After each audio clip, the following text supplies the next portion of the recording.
हाँ, जितना जो पावन बनेगा वो पावनपना किस बात से दिखाई देगा? कैसे पता चलेगा कि ये ज्यादा पावन है और ये कम पावन है? पीछे खड़े हो, पीछे पीछे।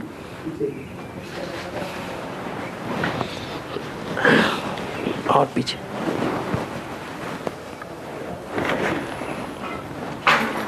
कैसे पता चलेगा?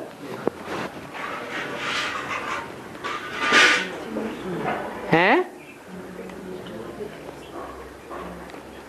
हर एक की सर्विस से ही पता चलेगा कि कितना पावन है और कितना पतित है। समझा जाएगा कि ये अच्छा पुरुषार्थी है या बहुत अच्छा पुरुषार्थी है या कम पुरुषार्थी है। देखने में आवेगा कि इनमें आसुरी गुण हैं, क्योंकि देवताओं में तो देवताई गुण थे ना। हरेक अपने आसुरी गुण और देवताओं के दैवी गुणों का वर्णन करते हैं। अभी आसुरी गुणों को छोड़ना पड़ेगा, नहीं तो उच्च पद नहीं पा सकेंगे।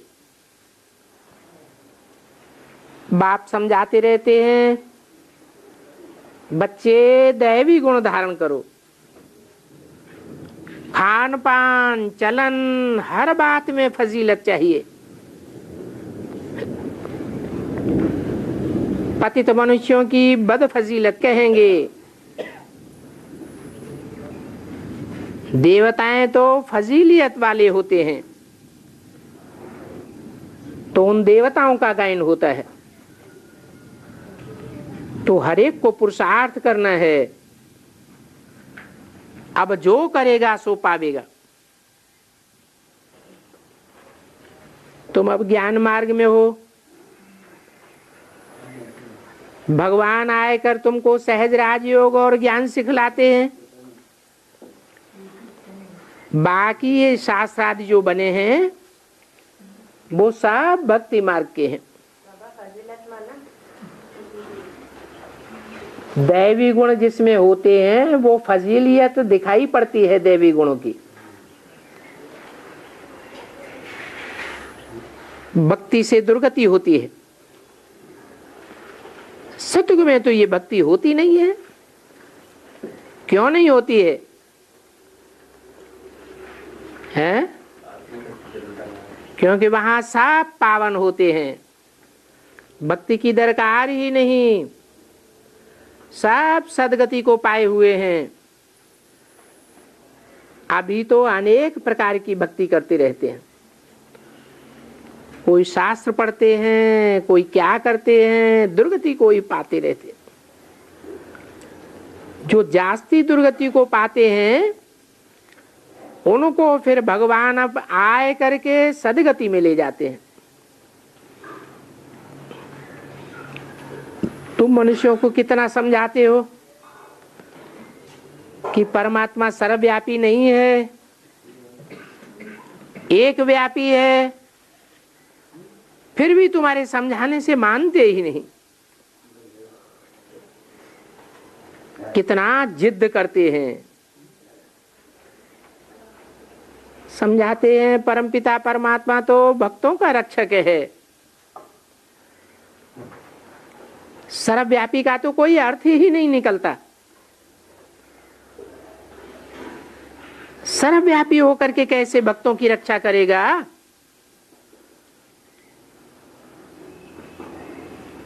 कहते हैं व्यास की गीता में ऐसे ऐसे लिखा है, तो बाप कहते हैं उन्होंने जो कुछ लिखा है वो तो भक्ति मार्ग के लिए लिखा है। भक्ति मार्ग के बाद भगवान को आना है। तो अब भक्ति कहां तक करनी है? ये वेद शास्त्र आदि कब से रचे जाते हैं? ये व्यास कब आया, कब लिखा, इन बातों का भी पता नहीं है। समझते हैं ये शास्त्र तो परंपरा से चले आते हैं, परंतु ऐसे तो है नहीं। व्यास कहा जाता है वाचक को,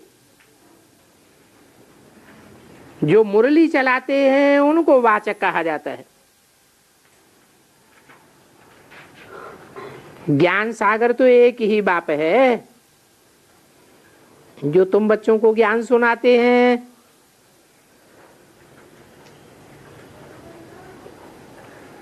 वो व्यास है और सुखदेव। उस सुख देने वाला सुखदेव भी एक ही बाप है। तो यहाँ की बातें तो न्यारी हैं।